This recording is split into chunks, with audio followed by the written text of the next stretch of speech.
उत्तर प्रदेश की 25 बड़ी खबरें।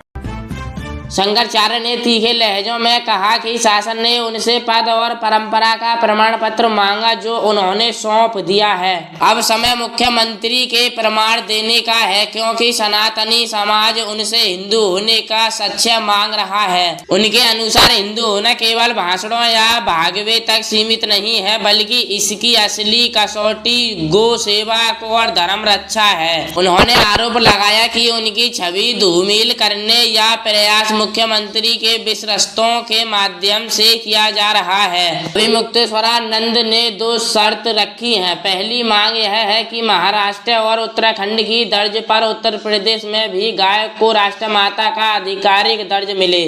दूसरी मांगी मांस नियंत्रण पर तत्काल रोक लगाने की है। उन्होंने सरकारी आंकड़ों और हवाला देते हुए कहा कि भारत के कुल मांस नियंत्रण में यूपी की हिस्सेदारी 40% से अधिक है। उन्होंने सवाल उठाया कि क्या राम राज्य का स्वतंत्र गायों के खून से अर्जित विदेशी मुद्दा पर आधारित होगा।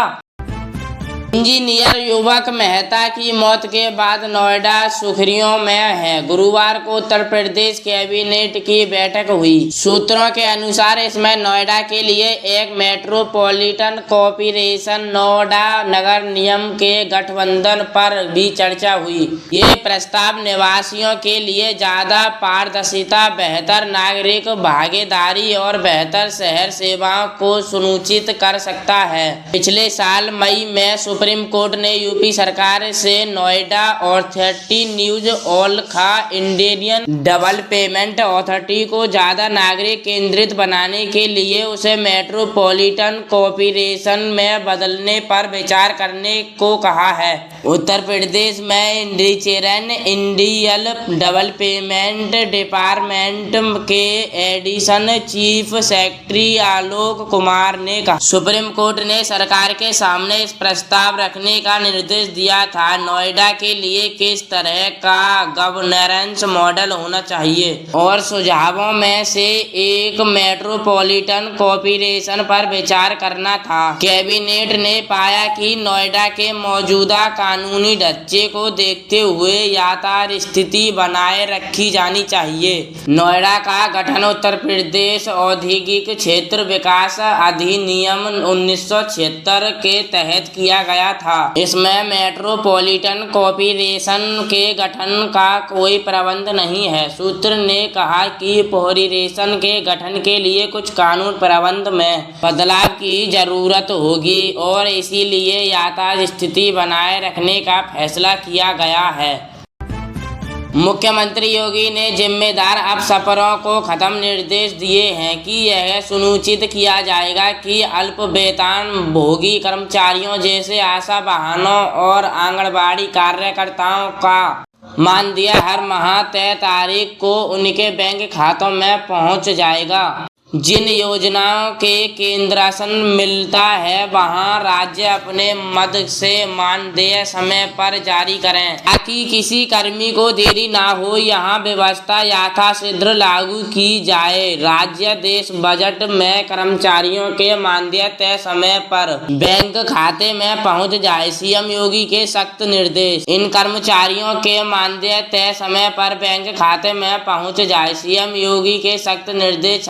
सीएम योगी ने सख्त निर्देश दिए हैं कि अल्प वेतन भोगी कर्मचारियों जैसे आशा बहनों और आंगनबाड़ी कार्यकर्ताओं का मानदेय हर माह तय तारीख को उनके बैंक खाते में पहुंच जाए। मुख्यमंत्री योगी ने जिम्मेदारी अफसरों को सख्त निर्देश दिए हैं कि यह सुनिश्चित किया जाए कि अल्प वेतन भोगी कर्मचारियों जैसे आशा बहनों और आंगनबाड़ी कार्यकर्ताओं का मानदेय हर माह तय तारीख बैंक खाते में पहुंच जाए। जिन योजनाओं के केंद्र से मिलता है वहां राज्य अपने मद से मानदेय समय पर जारी करें ताकि किसी कर्मी को देरी ना हो। मुख्यमंत्री योगी आदित्यनाथ शुक्रवार को वित्त विभाग के विस्तृत समीक्षा कर रहे थे। आदित्यनाथ ने प्रदेश में परियोजनाओं की वित्तीय स्वीकृत प्रक्रिया को तेज, सरल और पारदर्शी बनाने पर जोर दिया है। उन्होंने कहा कि विभागीय मंत्री स्तर से मिलने वाली स्वीकृति की सीमा जो अभी 10 करोड़ रुपए तक है है उसे बढ़ाकर 50 करोड़ रुपए किया जाए। 50 से 150 करोड़ रुपए तक की परियोजनाओं की मंजूरी और वित्त मंत्री स्तर से और 150 करोड़ रुपए से अधिक लागत वाली परियोजना की स्वीकृति मुख्यमंत्री स्तर से दी जाए, जिससे परियोजनाओं को समय पर वितरित मंजूरी मिले और काम तेजी से आगे बढ़े।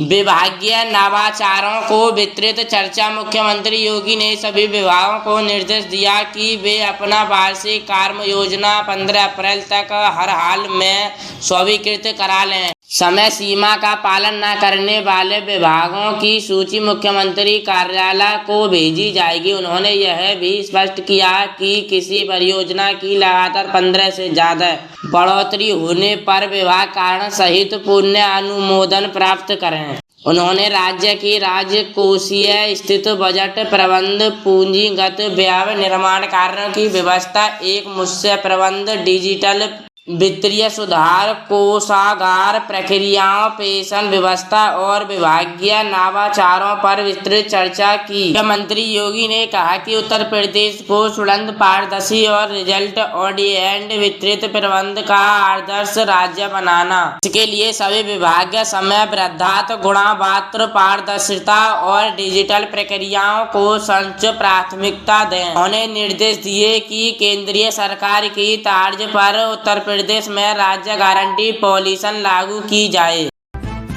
राजधानी में आज भारत और कनाडा के बीच सहयोग बढ़ाने पर चर्चा हुई। केंद्रीय वाणिज्य और उद्योग मंत्री पीयूष गोयल ने कनाडा के ऊर्जा और प्राकृतिक संसाधन मंत्री टिम हॉजसन से मुलाकात की। दोनों देशों ने ऊर्जा सुरक्षित, महत्वपूर्ण खनिज, क्रिटिकल मिनरल और रिन्यूएबल एनर्जी जैसे क्षेत्रों में मिलकर काम करने के तरीकों पर बात की।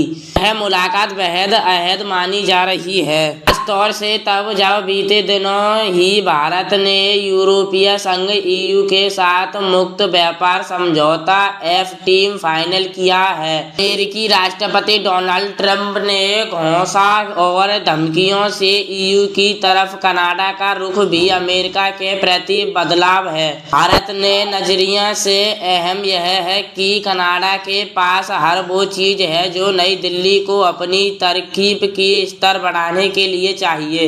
इनकी भी इस घटनाक्रम पर नजर टिकी है। क्रिटिकल मिनरल के दम पर ही ड्रैग दुनिया को अपनी ताकत का एहसास करता है। गोयल ने टिम हॉजसन के साथ मुलाकात की तस्वीरों को सोशल मीडिया पर भी शेयर किया। उसमें बताया कि उन्होंने कनाडा के मंत्री को नए संसद भवन की सैर भी कराई। यह भवन पुरानी और नई वास्तुकला का खूबसूरत संगम है। बैठक का मुख्य एजेंडा दोनों देशों के बीच आपसी विकास और समृद्धि के लिए सहयोग को मजबूत करना था। दोनों की ऊर्जा सुरक्षित, क्रिटिकल मिनरल्स और रिन्यूएबल एनर्जी पर चर्चा हुई।